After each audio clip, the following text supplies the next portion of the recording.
another gentleman walks over from the back of the store and he said, "Hey, I hear that you're interested in MFA programs. Have you considered NYU?" And I said, it would only be my dream school if I could go to NYU. And I love El Doctorow, and I love the Greenwich Village and so on. And I said, but they have no money. At least back then they weren't really generous with money. And he said, well, you can get funding through my department.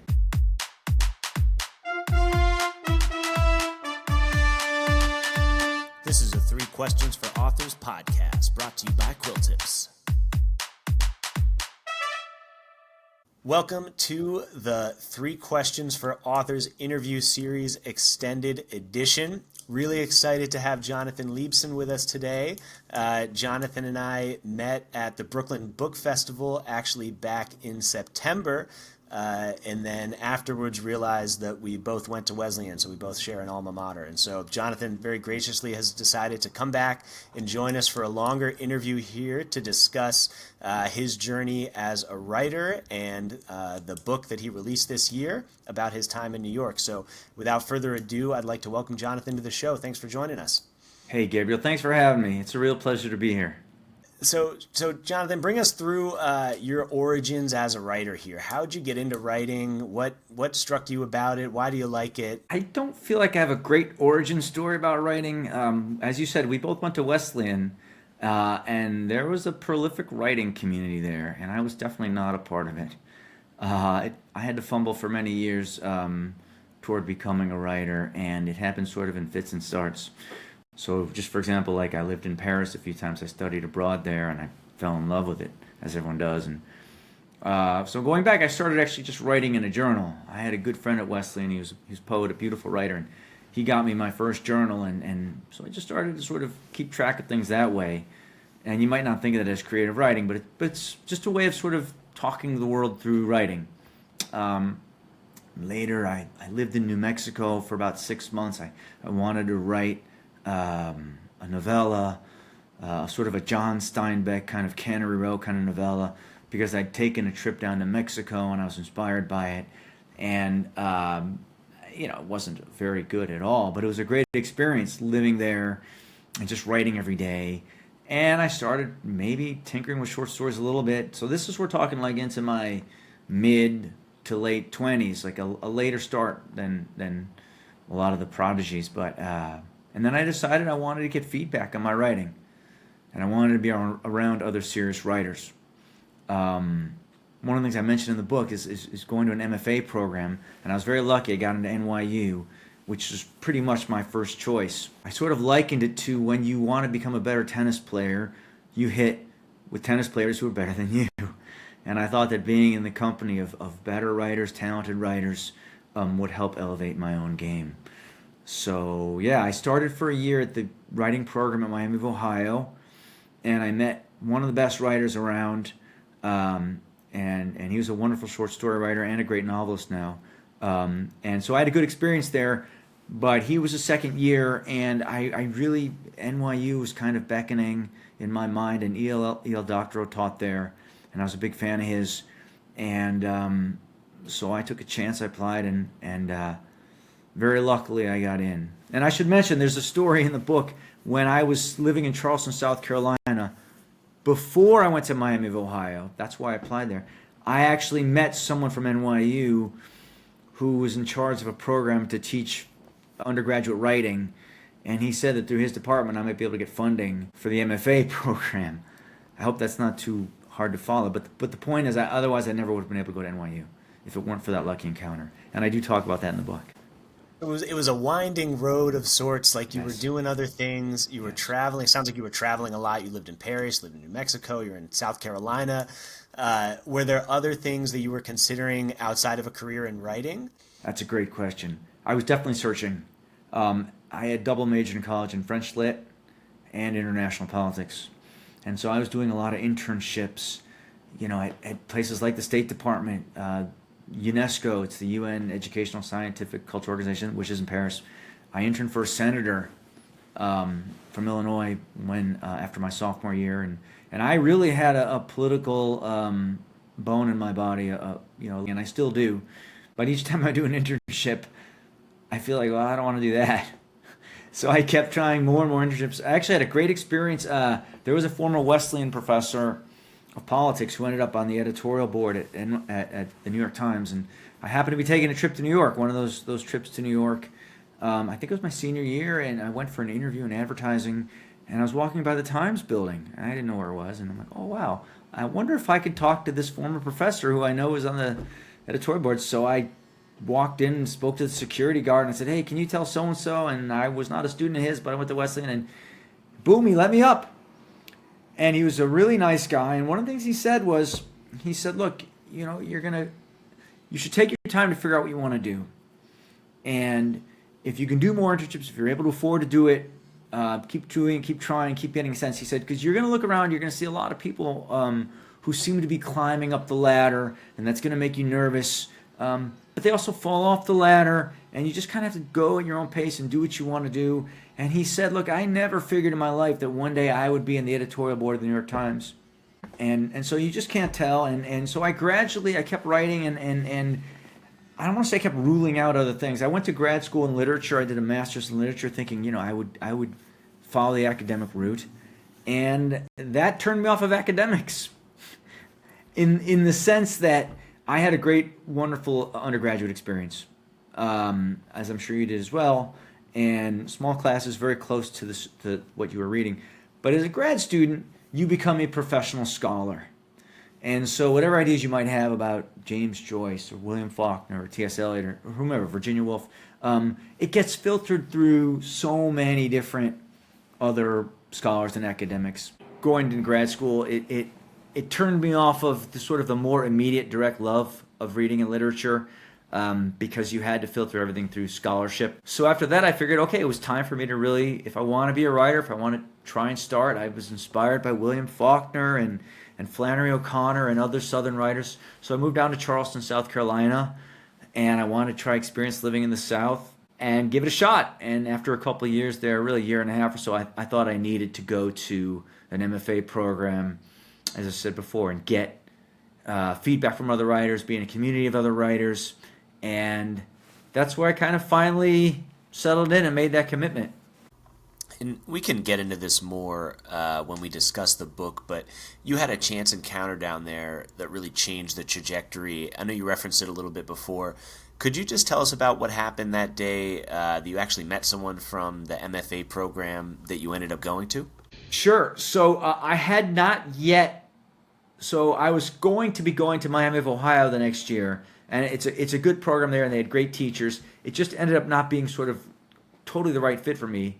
Although, as I said before, I met a couple of great writers there, but they were both moving on. But I was working in a used bookstore. I was teaching at the College of Charleston as an adjunct, and Trident Technical College as an adjunct. And to supplement the whopping salaries from those, I was also working as a night clerk in Atlantic Books, a used bookstore, great used bookstore. And I fell into conversation. Amazing people would walk into that store. And I ended up in a conversation with a guy who was the dean of Sewanee, which is the University of South, which is a great school, has a great old literary journal. And we were talking about Southern writers and writing, and I mentioned I'd be heading to an MFA program and so on. And we said goodbye and parted, and that by itself made for a wonderful night. And another gentleman walks over from the back of the store, and he said, hey, I hear that you're interested in MFA programs. Have you considered NYU? And I said, it would only be my dream school if I could go to NYU. And I love Yale Doctorow, and I love the Greenwich Village and so on. And I said, but they have no money. At least back then they weren't really generous with money. And he said, well, you can get funding through my department. And I do write about this in the book. In the book I say that if he were a genie, he would have said, and what are your other two wishes? Yeah. But anyway, it was too late for that year, but I kept it in the back of my mind, and perhaps it altered my perspective during that year at Miami. But again, I really gave Miami a chance, and it really helped me in a lot of ways, and I met some really interesting people there, one of whom is my lifelong friend and a wonderful writer. I hate to name drop, but his name's Brett Anthony Johnston, and his first book of stories, Corpus Christi, is a beautiful collection, and he's written a couple of novels since then. And he went on to Iowa after that, and I went to NYU, and I got to study with Yale Doctorow and met great people and had wonderful workshop leaders there.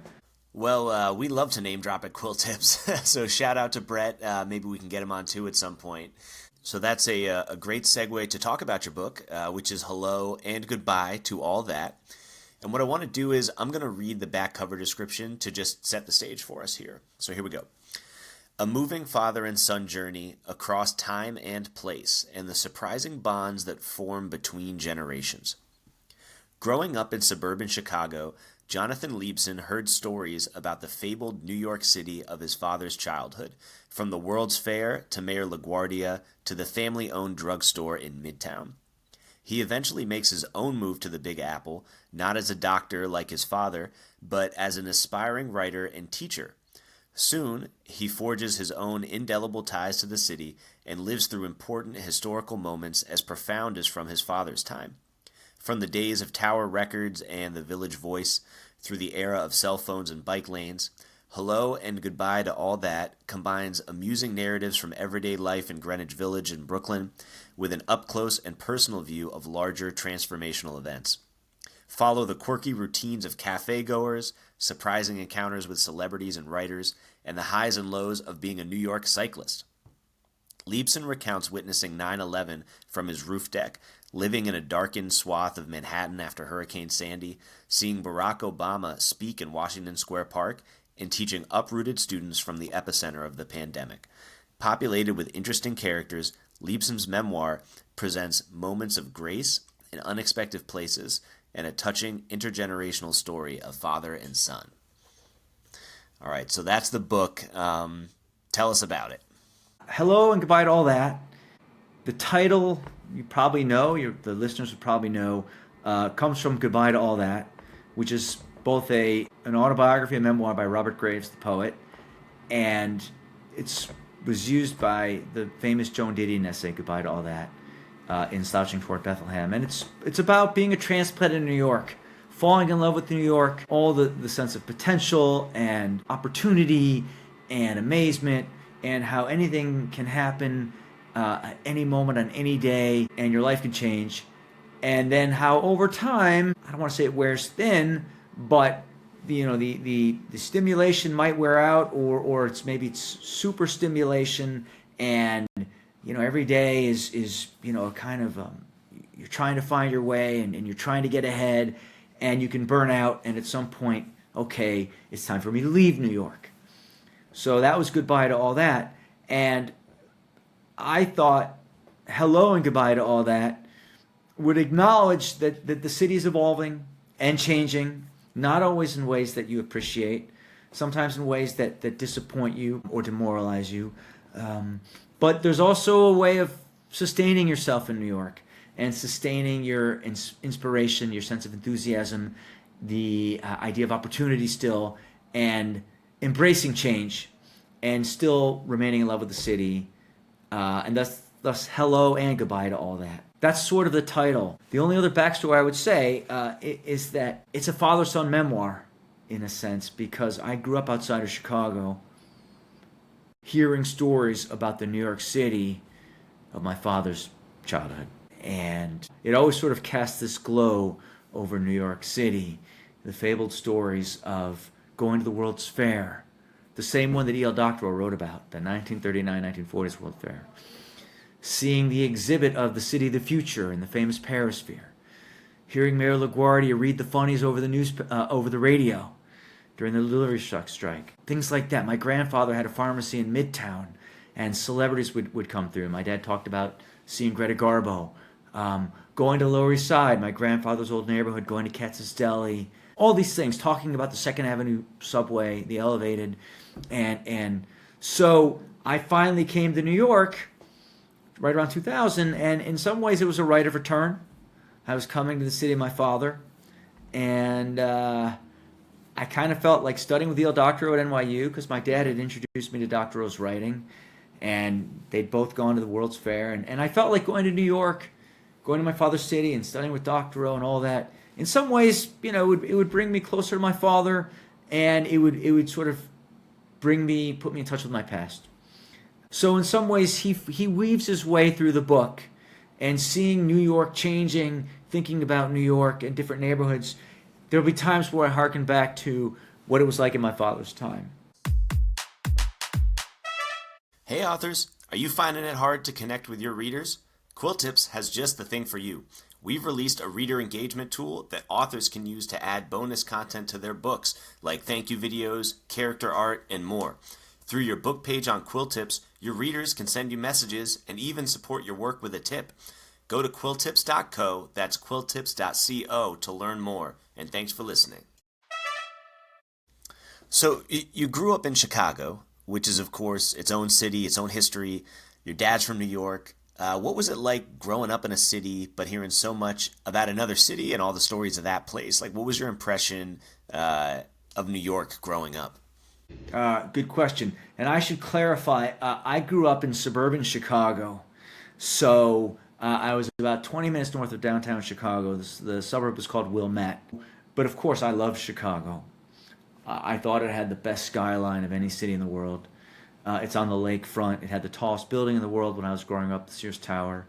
I mentioned in the book, that I was very partisan towards Chicago, and going to school out east in Connecticut, there were a lot of New Yorkers and Bostonians, but certainly New Yorkers, and I definitely stood up for Chicago. I was very, very proud of it. It had wonderful museums, a lot of culture, and I thought it had the best sports players like Michael Jordan, Walter Payton. So I maintained that Chicago pride for a long time, for sure.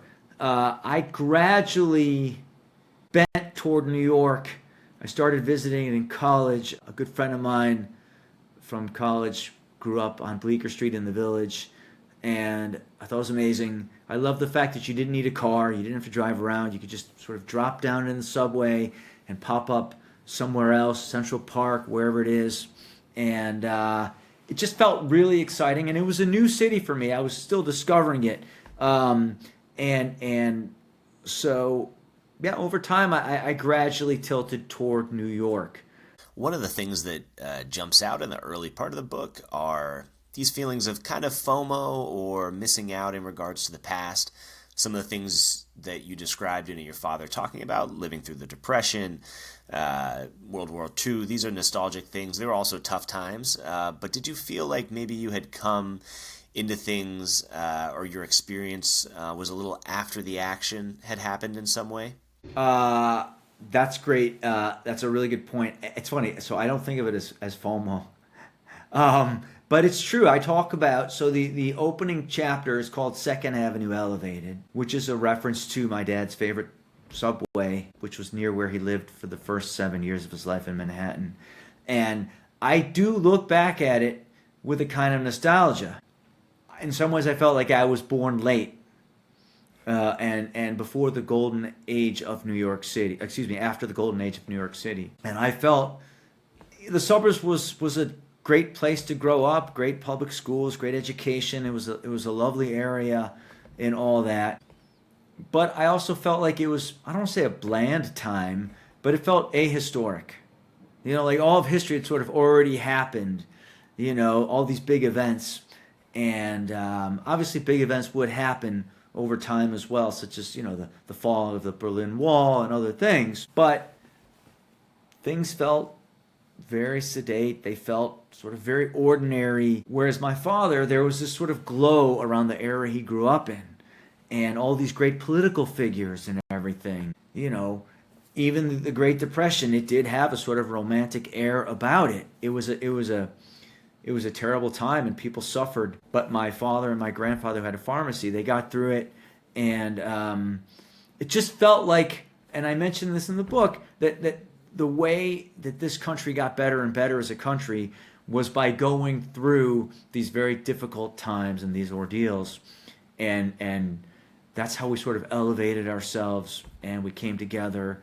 And I sort of felt like that was missing a little bit in my childhood. And New York was down for a while. When I was growing up, New York was out of money. It was very, I don't want to say crime-ridden, but it had a lot of crime. It was not considered a safe city. Chicago had crime too, of course. But there was the flight to the suburbs was happening. And I even visited Columbia, where my dad went, and I certainly thought it was a great school. But Columbia looked down.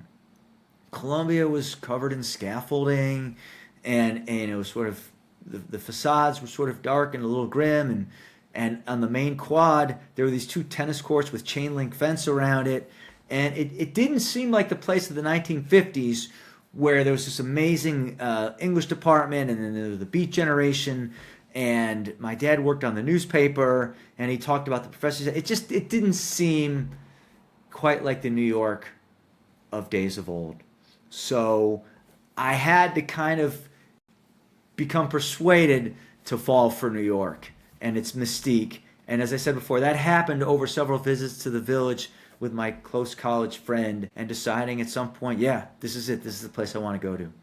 I want to talk about the writing process a little bit for a memoir like this, and just get us in the mind of someone that sits down and wants to write a book about a long period of time.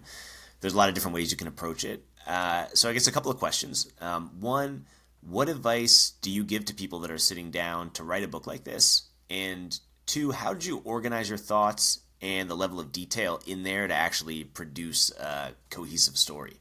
So you ask great questions, and I'm bad at answering writing questions because I feel that everyone goes through a sort of an individual process, and I feel like I've been fumbling at writing for a long time, so I feel like I'm sort of ill-equipped to give advice. But I think it's fair to say that often your subject finds you, and when the subject finds you, it comes around at the right time, and you get a sense for it, and then you dive in. And so, you asked me earlier that smart question about how the book came together, and even there, it's sort of a long-winded answer. But I would say that for me, this came about because I wrote that essay, Second Avenue Elevated, about my father, which I had written like a long time ago. Like maybe a couple decades ago, and I finally went back to it. It felt like it was time to go back to it, and I had been in New York about 20 years, and we were also approaching the 20th anniversary of 9/11, and I was working on a piece about that for the American Scholar, and it felt like things were coming together at once, and it felt like talking about how New York had changed since the new millennium. Sort of like from 9/11 through the pandemic and everything, and what day-to-day life was like, and what it was like to live in my father's city. So I wrote one piece, and I was lucky to publish it, Second Avenue Elevated, and then I wrote an essay about cycling, being a New York cyclist, and I wrote an essay about this park that I lived near in Brooklyn Heights when I lived there for about 8 years. It's called Adam Yauch Park. And I didn't know who Adam Yauch was. He was a singer with the Beastie Boys, and the park was commemorated to him. He passed away, sadly, of throat cancer in 2012. The park was commemorated, I think, a year later. I wrote about that and his background, and unfortunately the park was vandalized with swastikas and presidential graffiti in 2016. So I talked about the nature of the park and his sort of diverse background. And anyway, my answer here is just that I started writing one thing after another that was about my experiences in New York. And I didn't exactly know how they were going to fit together.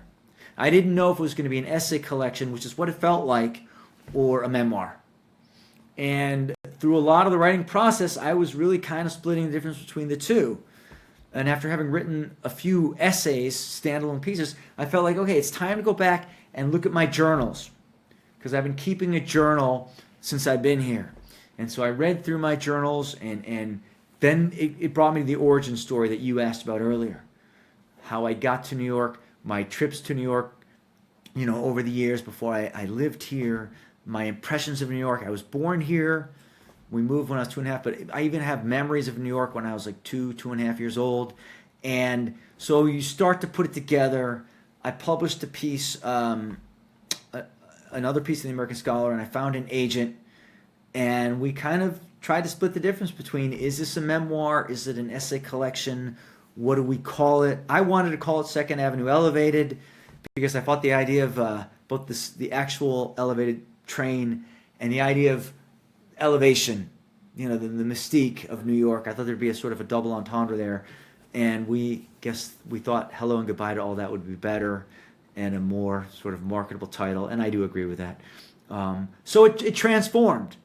And I think it's fair to say that the book still kind of straddles between a memoir and an essay collection, but it does move forward in time generally. And it does tell my story as an aspiring writer, but as the son of a New Yorker, the grandson of a New Yorker who had a pharmacy in Midtown, and how even as the city is changing, I'm still feeling sort of a backward tug of what it was like during my father's time. You know, you mentioned cycling. When I lived in New York, I did a lot of riding bikes around. I think people have it easy now because if they're familiar with the city bike system there, 90% of them are electric bikes now, so they don't even need to pedal anymore. It's gotten ridiculous. But do you still ride bikes around the city? Oh, yeah, all the time, every day. I love biking in the city. And I will, so I have both owned my own bike, and I do the city bike, which is a bike share. And that has both regular bikes and what they call pedal assist. So they're not e-bikes, but they do give you a little electric boost. But you have to pedal to get the boost. So my legs are always moving. But it's true that, and so as I said, I have a chapter called Confessions of a Cyclist, which is actually one of my favorite chapters. I love that chapter. Yeah. Oh, thank you. Yeah. But it really puts you on the streets of the city. But yeah, these people go by, on the e-bikes, and they sort of just fly by in what I call like this sort of electric silence, and they're not pedaling, and I don't feel that they belong in the bike lane. If you're not actually pedaling, get out of the bike lane. And it's interesting too that I think just transportation in New York is a cool thing to think about because there's so many different layers, and I think that speaks a lot to about just how the city feels in general. It's like you can literally go underground and be hurtling around in the dark in the subway system, and then you can get surface level and you can be in the bike lane, and that's its own way to experience the city. You can take a bus, like you can walk over a bridge. Like the transportation of getting around the city, I think just kind of forces you to experience it in a different way compared to some other cities. So I teach at the new school, and I bike there, and I bike all over. I bike to cafes. One of my favorite cinemas is the Metrograph on Lower East Side. I'll bike there. I'll bike to the Film Forum. I'll bike to library. I mean, it's great. It really is a great way. The subway system is great in the city. Sometimes going east-west is a little harder because most of the subways go north-south, and then they might cross over. But I love biking. And I'll just say this. So, I love to walk in the city too, and it's a city of neighborhoods. People don't realize that. But if you just go from neighborhood to neighborhood on foot, it's really beautiful. But what I discovered by biking is you actually see the street differently. You see the buildings differently because you're not on one sidewalk or the other. You may not be in the middle of the street, but you're a little closer to the center, and it does actually give you a different visual. You actually take in the city differently. And if you're riding your bike through the West Village or through Brooklyn, as again where I said I lived for 8.5 years, riding through the beautiful brownstone neighborhoods of Brooklyn, on empty streets or very limited traffic streets, you just take it in a different way, and you really do get that sort of split angle view, as opposed to you're on one side looking that way or the other side looking that way. So it's a wonderful way to see the city. It's wonderful to ride a bike over the bridge, and it's fabulous. When I finish reading a book, one of the first things I want to do is dive deeper into the who, what, and why of the author. Quilltips makes this super easy by allowing authors to embed bonus content and other information right into their books using QR codes. It's fast and simple. Go to quilltips.co, that's quilltips.co, to learn more. All right, so maybe we'll go in a little bit of a different direction here. Instead of looking past, we're going to look forward a little bit. So what do you think the future of the city looks like? You've been there for 20 years. You've seen it evolve through crises, boom, bust. I think a lot of people still look to New York as the place they want to go to get to the center of the action, start fresh. Do you think that kind of ethos of the city is going to endure? Do you think there are any big changes around the corner for the city? What do you think the future of New York is going to look like when, 20 years from now, you're back writing your next memoir? I definitely think it's going to endure. I think people will definitely still come here for whether it's entertainment or news or acting or comedy, you name it. And I'm not saying that's unique to New York. Chicago has great theater and comedy and so forth as well as does Los Angeles and other cities. But I think New York will remain what it is. And, I was here for 9/11. I was here for the Great Recession. I was here for Hurricane Sandy and COVID. And there's always a talk, and I write about this in the book as well, of course, the title chapter, Hello and Goodbye to All That, is there's always talk about an exodus from New York, even after the current election we just had, where we now have our youngest mayor, Zoran Mandani, 34 years old, and some people, because he's a Muslim, feel like, oh, well, we're going to have to leave the city. It's crazy.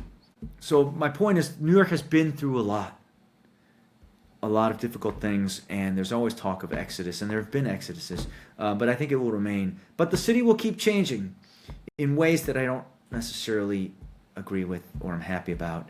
Visually, the city keeps changing. The city keeps changing, and I love brick and mortar and stone and brownstone. I love that texture of the old city, and new buildings are going up all the time, and one has to, of course, adapt and not be stuck in the mud. I write in the book, in that final chapter, about how, you'll see your favorite place close one day, a bookstore, a cafe, a cinema, and, it'll be replaced by a CVS. It'll be replaced by another bank branch, or it'll be replaced by, nowadays, like a nail salon or a spa, right? And so I talk about how certain streets start to lose their character, and they become sort of monochromatic, like the bleaching of a coral reef, and the sort of the identity of neighborhoods can start to feel lost. It's still there, and it's still very pervasive, and that love of the city and for the texture of city is still there. But I do see neighborhoods turning over to new development, and it does create a little bit of an ache. And I don't want to be a NIMBY person, not in my backyard.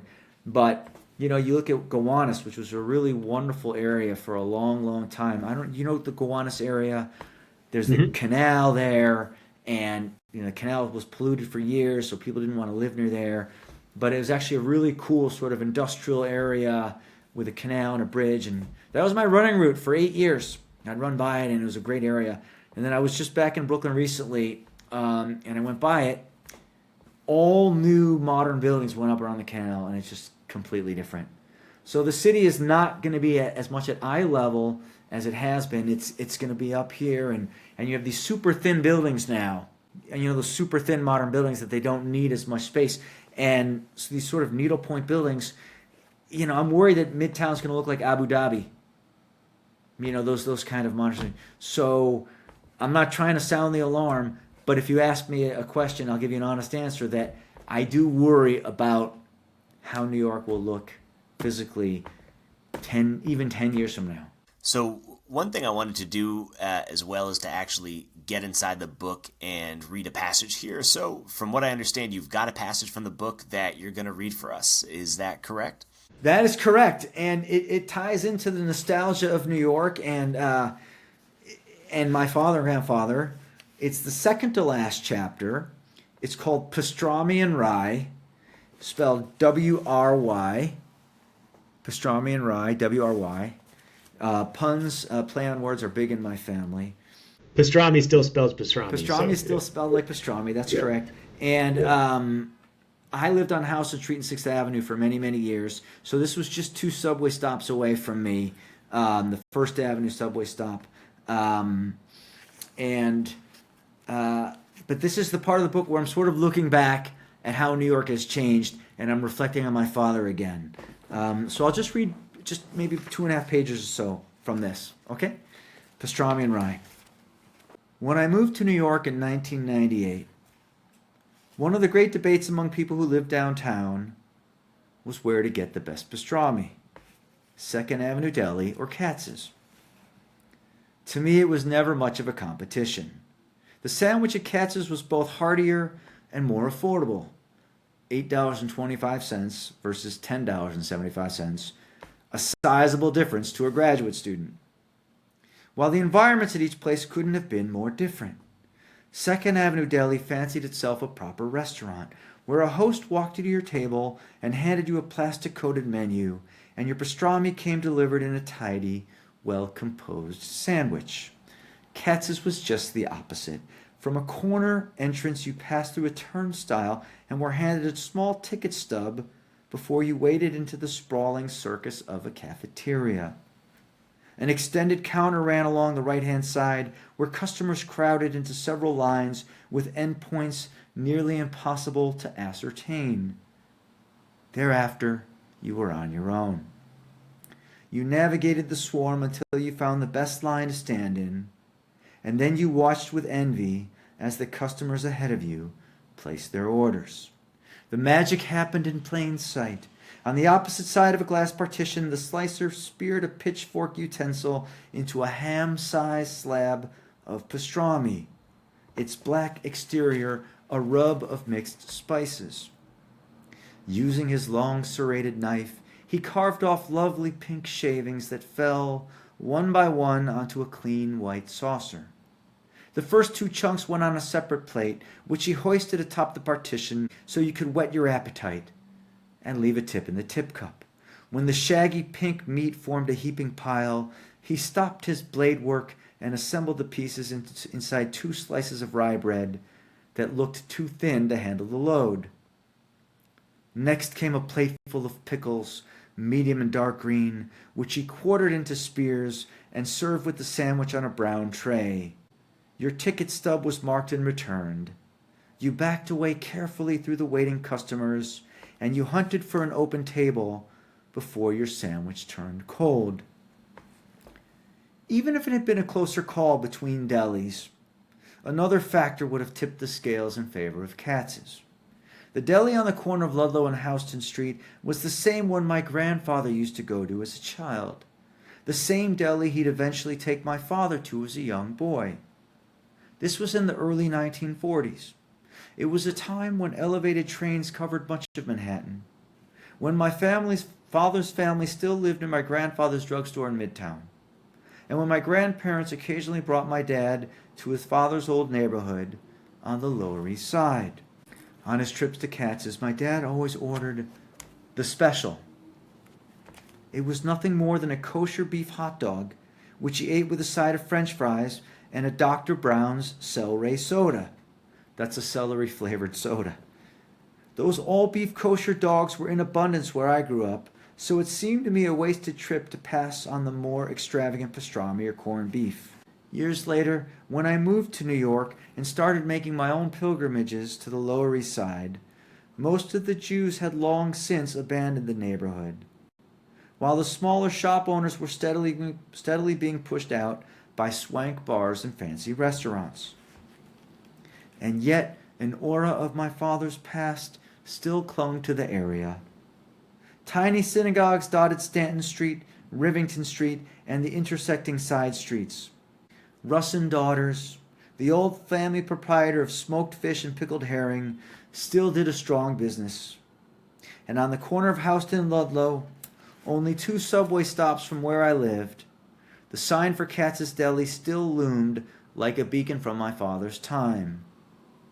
In the front window, those giant hanging salamis still stood like proud talismans of the old world. So for our listeners here, we are recording this at lunchtime, so I think Jonathan did that on purpose. He's trying to make us all hungry. You know, one thing that comes to mind as you're reading this, you talked about the changing face of New York. You got CVS coming to town, but there's still a place in the city for these old institutions that will not go away. You know, Katz's Deli is going to be there, I believe, for quite a long time. So you can go to a place that, you know, your father, your grandfather went to and experience it the same way they did and kind of just time travel through pastrami sandwiches, so to speak. So I think that's really a cool feature of the city. It's enduring. And obviously it's very personal for me as it's a memoir. But I do think it's a reflection of the city, and you know, places like the Film Forum I mentioned before. Those places endure, and I think they will endure. And I think that there is an essential fabric of New York, besides the energy and the opportunity that you spoke of that draws people here. I still think that there is a physical fabric to the city, in the buildings, in the neighborhoods, that I believe will endure, that I hope will endure. I just gave a reading last week at the Jefferson Market Library, a branch of the New York Public Library, on 6th Avenue and 10th Street, and it's a beautiful old building. It's a beautiful old Victorian building with a clock tower. It used to be a courthouse, and I've been in there a few times, and it's always crowded. People are reading. The main floor is packed. There's the children's room on the ground floor that's packed, and it's lovely to see things like that enduring in the city. So that does make me feel good. So what's next for Jonathan Liebson, the writer here? Are there other projects you're cooking around? Like, what do you think the next thing you want to work on is? So I'll refer back to something I said earlier, which is I fumble a lot as a writer, and I'm slow and it takes me a long time. So before I wrote this memoir, which took me about 5 years or so, 4 or 5 years, I had been at work on a couple of novels, and I've gone back to them and I'm revising one of them. The natural follow-up to this would be a novel that I've written that is about New York City.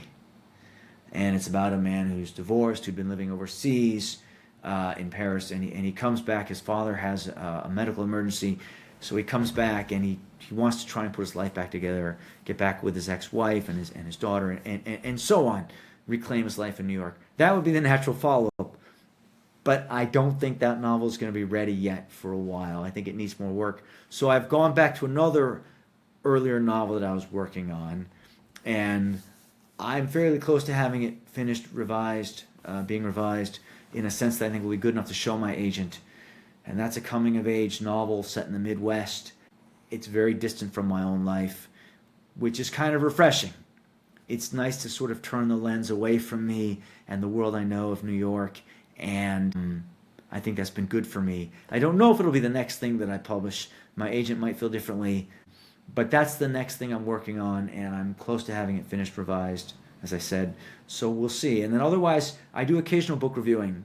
I'm not a regular book reviewer.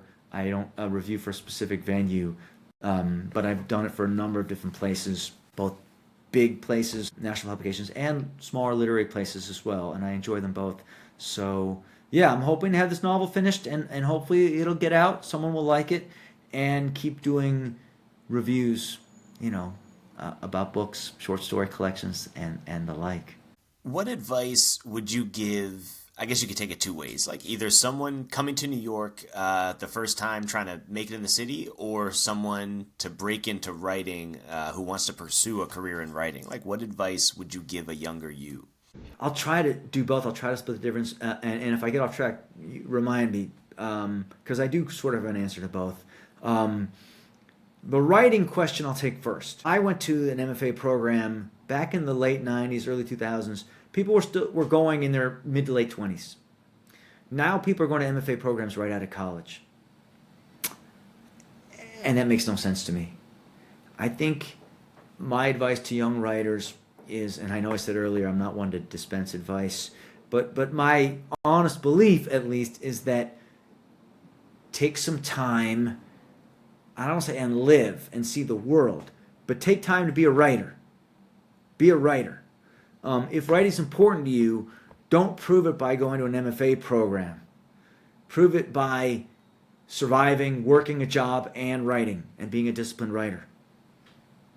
And when you do that for a year or two, whatever it is, and you feel like I am ready now, I want that feedback, I want to take that next step, I want to be in a community of writers, then apply to an MFA program.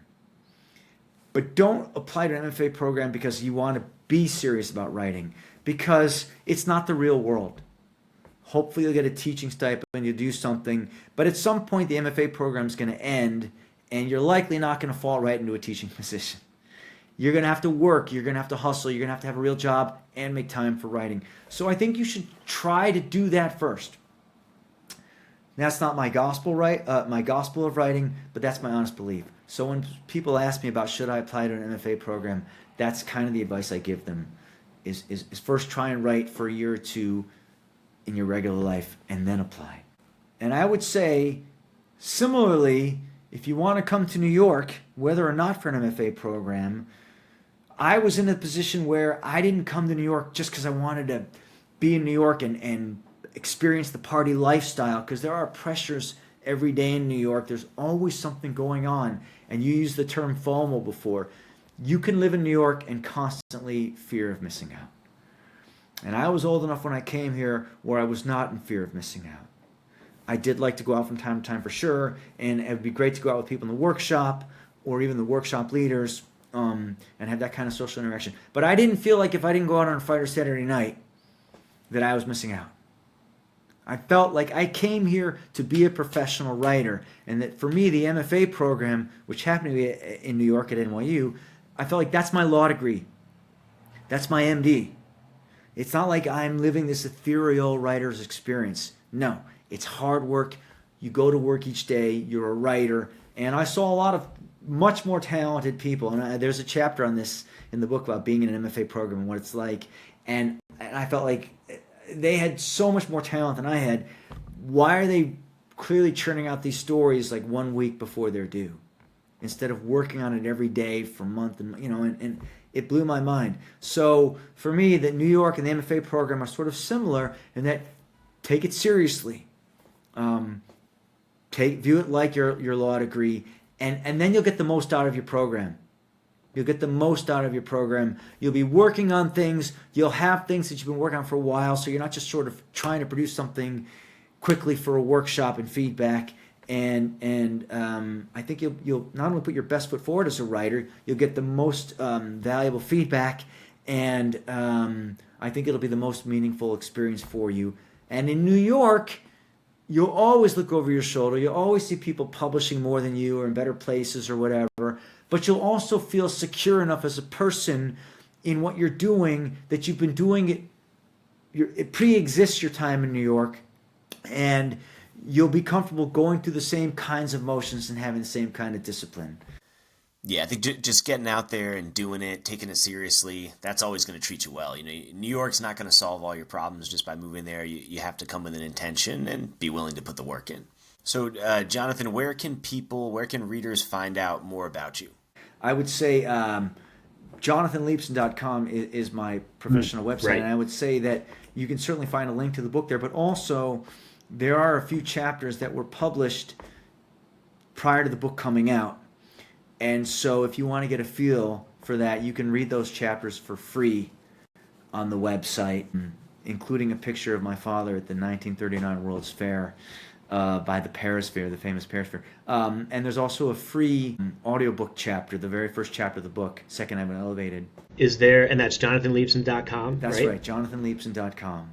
We'll spell it out and put it in the show notes. Is there a separate audiobook? I actually didn't ask that. There is an audiobook, absolutely. Yeah, we were very excited. It was not a foregone conclusion, but yeah. And the reader, they did give me the option if I wanted to read it, but they also sent me a sample reading of about 5 minutes by a professional reader, and I thought it was really wonderful. His name's Andrew Gibson, and he has a great voice. It's really wonderful to listen to as well. Well, yeah, thank you so much for joining us, Jonathan. Really Thanks excited for having me, Gabriel.